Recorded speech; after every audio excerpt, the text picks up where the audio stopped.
नमस्कार, जय श्री राधे। मैं हूं करिश्मा कौशिक और आप सभी दर्शकों का एस्ट्रो तक चैनल पे बहुत बहुत स्वागत है। एस्ट्रो तक को देख सकते हैं तक ऐप से, तो अपने मोबाइल में गूगल प्ले स्टोर पे जा करके तक ऐप डाउनलोड कर ले। आज हम बात करेंगे अहोई अष्टमी की। ये व्रत जो होता है बहुत ही खास और बहुत ही कठोर होता है। जिस प्रकार करवा चौथ पर जो महिलाएं होती हैं वो अपने पति की दीर्घायु के लिए, उनके सौभाग्य जीवन के लिए व्रत रखती हैं, उसी प्रकार करवा चौथ से ठीक 4 दिन बाद यानी अष्टमी तिथि पे, कार्तिक मास की कृष्ण पक्ष की अष्टमी तिथि पे माताएं जो होती हैं वो अपनी संतान की दीर्घायु के लिए, उनके सौभाग्य जीवन के लिए व्रत रखती हैं। अब इस व्रत को अगर देखा जाए तो ये, अगर हम तिथि की बात करें तो तिथि इस वर्ष जो पड़ रही है 8 नवंबर 2020 की पड़ रही है।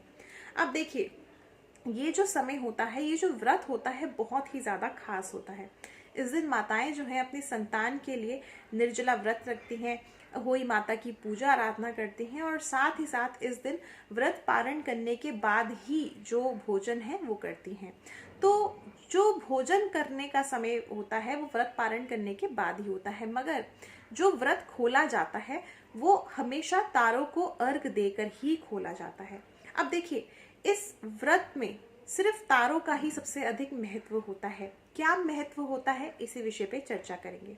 अब आपने देखा होगा हर व्रत जो है कहीं ना कहीं हम चंद्रमा को अर्घ दे करके खोल लेते हैं। अब करवा चौथ का व्रत भी चंद्रमा को अर्घ दे करके खोला जाता है, मगर यहीं पे अगर हम अहोई व्रत की बात करें तो ये व्रत जो है इकलौता ऐसा व्रत है जिसमें तारों का बहुत अधिक महत्व होता है।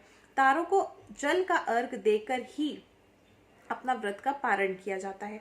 तो क्या है इसके पीछे, इस तारों का महत्व, क्यों तारों को ही देख करके व्रत का पारण किया जाता है और उनको अर्घ दिया जाता है? तो देखिए, आपने एक कहावत सुनी होगी, शाइन लाइक अ स्टार। ये चीज आपने जरूर सुनी होगी, बहुत बार सुनी होगी।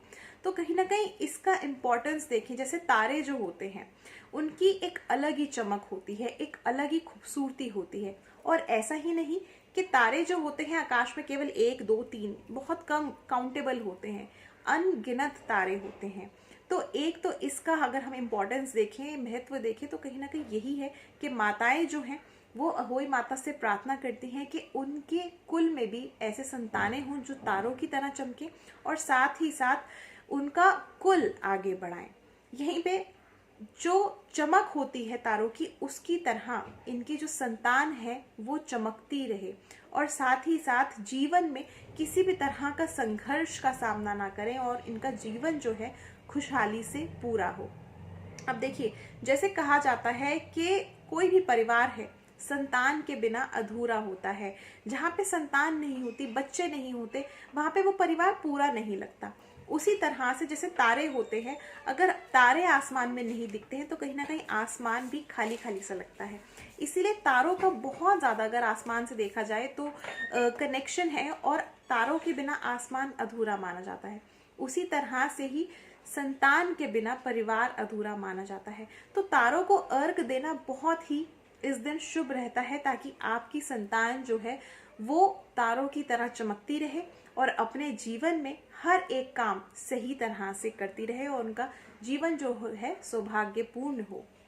इसके अलावा तारों को ही अर्घ देना सबसे ज्यादा खास माना गया है। कुछ महिलाएं होती हैं जो इस दिन भी चंद्रमा को अर्घ देती हैं। चंद्रमा को अभी आप अर्घ दे सकते हैं, मगर इसके साथ ही साथ चंद्रमा बहुत देर बाद दर्शन देते हैं इस दिन, तो इसीलिए तारों को अर्घ देना सबसे ज्यादा खास माना जाता है। और जो मैंने आपको महत्व बताया वो भी एक रीजन है जो तारों को ही अर्घ देना चाहिए। अगर आप चंद्रमा को भी अर्घ देना चाहती हैं तो चंद्रमा के साथ आपने हमेशा देखा होगा आसपास एक तारा जरूर होता है, तो उस तारे को आप जरूर अर्घ दें, ताकि आपका जो जीवन है, आपकी संतान जो है आपके साथ हमेशा रहे और साथ ही साथ खुशहाली से आपका परिवार भरा रहे।